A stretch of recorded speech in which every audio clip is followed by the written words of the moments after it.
В Альметьевске уже было все. И импровизация на саксофоне, и импровизация на пианино. Но чтобы импровизировали на древних тюркских инструментах, вот это что-то новенькое.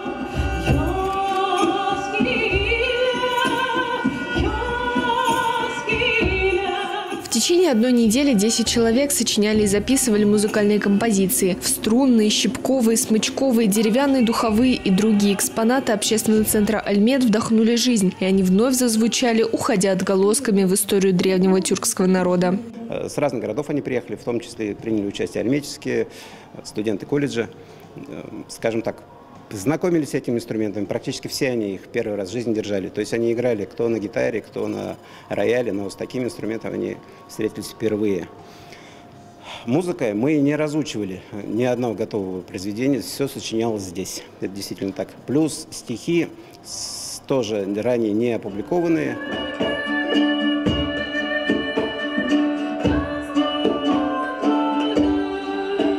Темами для произведений стали пробуждение флоры и фауны, ожидание доставки еды, приближение праздника Наурус и жизнь пророка Ибрагима. Репетиции и запись треков проходили на площадке выставки.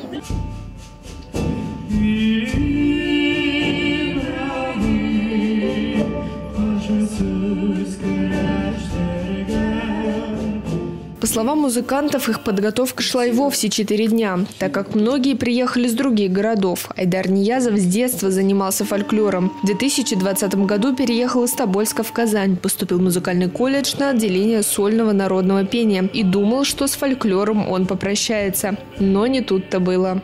Познакомился со всякими культурными деятелями, которые занимаются фольклором. Как-то вот затянулось, и вот я сюда попал. Я бы назвал это началом нового пути, новой музыки, точнее, осовременивания старинной музыки, старинных традиций, которые, к сожалению, уже вряд ли кому-то интересны. Вот. Считаю, что вот эта лаборатория как бы помогает вот эту музыку делать продуктом. Благодаря поддержке компании «Татнефть» зрители концерта стали первыми, кто услышал уникальный материал, представляющий собой сочетание старинной музыкальной культуры Поволжья и его современной интерпретации.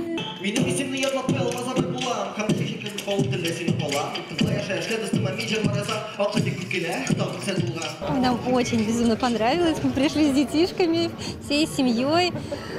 Хотелось бы, конечно, чтобы они знали нашу историю, нашу музыку татарскую, наш язык татарский, учили татарский язык и передавали своим же детям из поколения в поколение. Мы очень рады, что в нашем городе проводят такие мероприятия. Это было очень невероятно. Прям фантастическая музыка. Такое чувство, как будто записанная музыка, она вживую играется, очень красиво. Восторг. Потом, наверное, испытала гордость за наш Татарстан, за наших артистов, которые безупречно играли. Очень понравилось.